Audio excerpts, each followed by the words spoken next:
Alright guys, how you going? This is our second video on our 2024 Tundra that we've not long picked up. You would have saw, we did another video the other week when we collected it from the dealership down here just near us. And we took it for an initial drive and just grabbed some footage there. But as we promised, we said we'd do some videos and not reviews. It's not a prototype, but it's an initial car that we're testing with Toyota. So it's not about reviewing it, but it's about if we can share some content and just some of our enthusiasm about the car and what it is that we like about it. That's the aim of the game. So as far as I'm concerned, I'm a massive Toyota nut. Everyone knows I am. I've got multiple Land Cruisers and I've had different Land Cruisers over the years. So to see the Tundra here is pretty exciting, but to also have one that we can use and get away in is also really, really intriguing, and I'm interested in it, so I figured we'd do some videos and share it around so other people can see how it performs here. So we're about to go hook it on, take our first Wonderland RV Caravan for a run. We've got to go take it down the road and drop it off. So it's a big size van. It's the van that I took away at Christmas and did a run down to Victoria with the 200, so it'll be really interesting to see how this thing goes. In that, we might, when we get back, we might go through some of the fuel economy numbers, at least initially. Don't take it as gospel, it'll just give you a bit of an idea.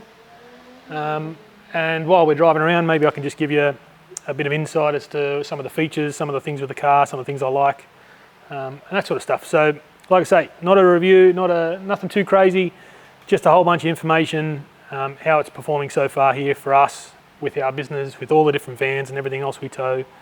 So hopefully it's enjoyable. All right, we'll get into it.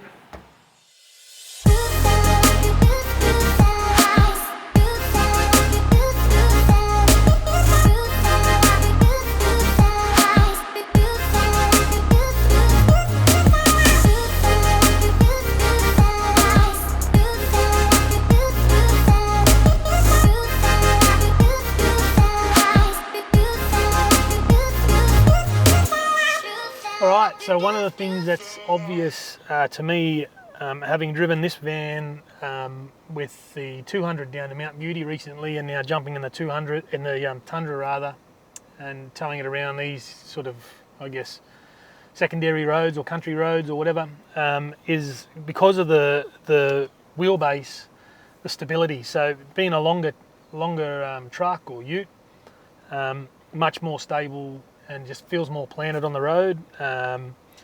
Turning circles longer or wider, but really, really, I guess, confidence inspiring in terms of you point it, it goes that direction. A big van like this is going to be sort of, I guess, fall in line, and it feels very much so like the vehicle's towing the trailer, not the other way around sometimes. And we get the same thing when we tow it with the Amarok and some of the other trailers as well, cars as well. So yeah, that's one of the big benefits so far. I've got to say, I love this motor. Petrol twin turbo hybrid, unreal. There's nothing I am missing from this motor that I have in the 200 or any of the other diesels that we have. We've got the Amarok, the twin turbo V6 diesel Amarok. I've got the twin turbo V8 200. I've had 2500 Rams. This thing's unreal. It's such a good engine. So it's probably another big point, another big bonus, and one of the things I'm liking so far. But other than that, let's keep cruising on and have a look.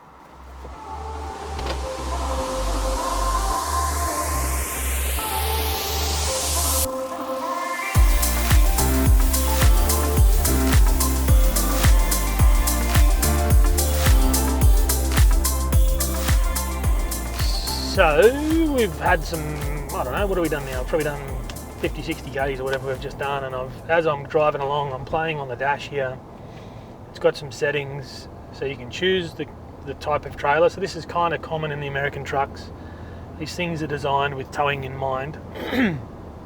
But one of the things I like about this is you can set a couple of presets.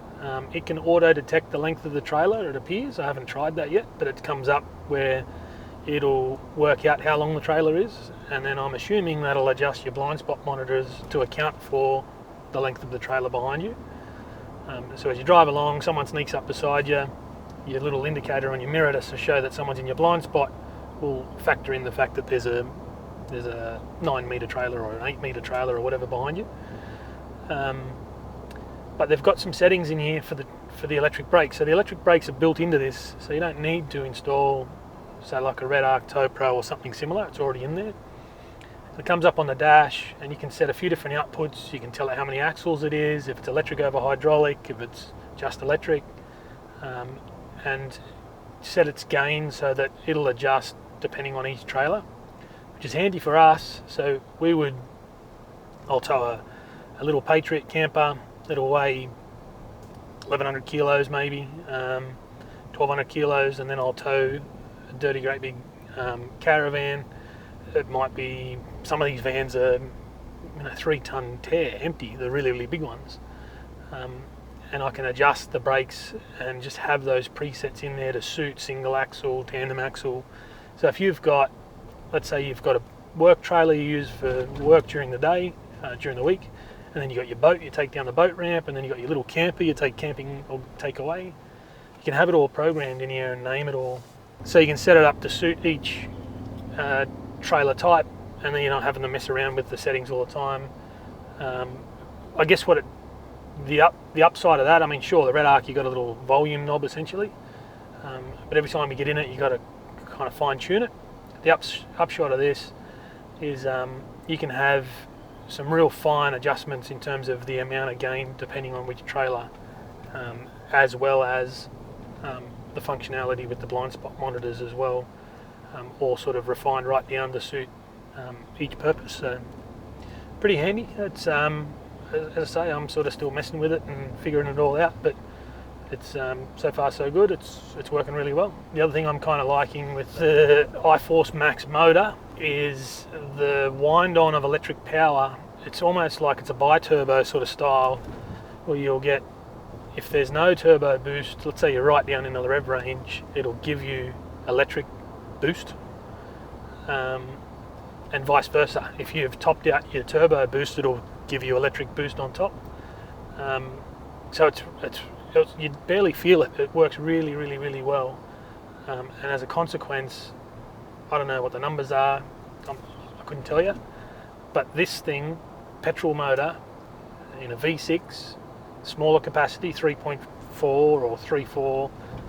It's not quite 3.5. It's 3.4.5 litre V6 twin turbo petrol, I believe, has got more torque than my 200 series, and the way it applies the torque seems more consistent right through the rev range. So I'm really, really, really enjoying this motor and the 10-speed gearbox. So as a tow rig, wicked setup. I haven't found anything that I really dislike yet. So and this thing's a 23 foot caravan, probably 3-ton empty, just under 3-ton empty. So it's not a little van. It would normally push the 200 series around a little, or you would know it was there. But this thing just seems to do it a lot more relaxed. As you can see, on one hand on the wheel, I'm going through a gully, sort of hairpins and whatnot, and it's easy, it's comfortable. It's what it's meant to be, a big limousine.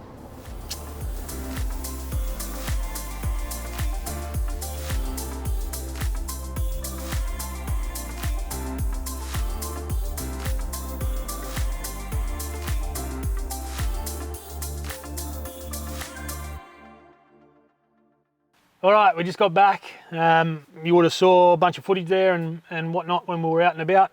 But yeah, I just thought we'd go through maybe some of the fuel economy figures. Again, don't want you to take this as hard and fast. This is our situation. It's with the caravan we had on, it was about 3 ton. It's my right foot, so everyone's going to have a different outcome. But just with the car by itself, running up the Hume Highway, we went down the coast last weekend. It's just Ali, myself, and the kids in the car with a bit of gear. The best we could get mixed driving, but mostly highway, was about 10.4 litres per 100, and that was me. Let's just say that was just me driving the way I drive, on a highway, which is probably pretty typical of most people how they drive on a highway. You need to get around trucks, there's hills, anyway, all that sort of stuff. So I wasn't getting too bent out of shape about how I drive and too concerned about fuel economy. That's just a pretty honest, normal figure without trying to go silly with it. So that's better than my 200. So my 200's probably sits around 14, 15 litres per 100 just by itself. Bit of gear on that car, but gives you a bit of a comparison between diesel and petrol. With the van on, when we just took it out then, we were sitting around about, initially we were up around that 20 odd litres per 100, 3-tonne van, just Luke and I in the car. That was down the highway, and then it got better as we kept going. So I reset it, and then we did a bit of mixed stuff. You would have saw in the footage of some country roads and that sort of thing. By the time we got back, we were around about 17 litres per 100, which I thought was really, really, really good. The cruiser would be somewhere around that 22, 23 litres per 100 towing a van. So first impressions, based on fuel economy, I'm not seeing anything alarming about a petrol engine versus a diesel engine. I've said it before, really, really like the power delivery on this thing, and yeah, tons of room. So far, so good. I'm pretty thoroughly impressed. All right, well that pretty well wraps things up. I thought maybe some of the content in there might be useful for people that are just intrigued by the Tundra and how it performs, how it goes. So, like I said in the first video, if you've got any questions, if you've got anything you really would like us to sort of hone in on and have a look at, we'll put together what we can and just compare and just, I guess, give some feedback. We're pretty excited about it, so we like to share our experience with the vehicle. As you can see with us here, we're in the showroom, so we're pretty spoilt for choice in the sense that we've got a whole bunch of different trailers. So Off-Grid Outfitters is the New South Wales and ACT dealer for Patriot campers, lifestyle campers, Wonderland RV, and you can see behind me Zone RV. So we've got a really cool mixture of trailers, from small little compact camper trailers right through to enormous caravans, small hybrids or hyper campers. So we've got a good variety of trailers, which is some of the reason we've ended up in this position with Toyota to be able to test the Tundra. Every day we're towing something different, so we can give a whole lot of valuable insight and feedback to hopefully turn this into something that's available for the market sometime in the next 12 or 18 months. So we'll throw some more stuff together. Like I said, if there's anything else you want to see, let us know in the comments, shoot us a message or something, and we'll cover what we can and just try and get the full use out of the vehicle while we've got it. All right guys, thanks, we'll see you next time.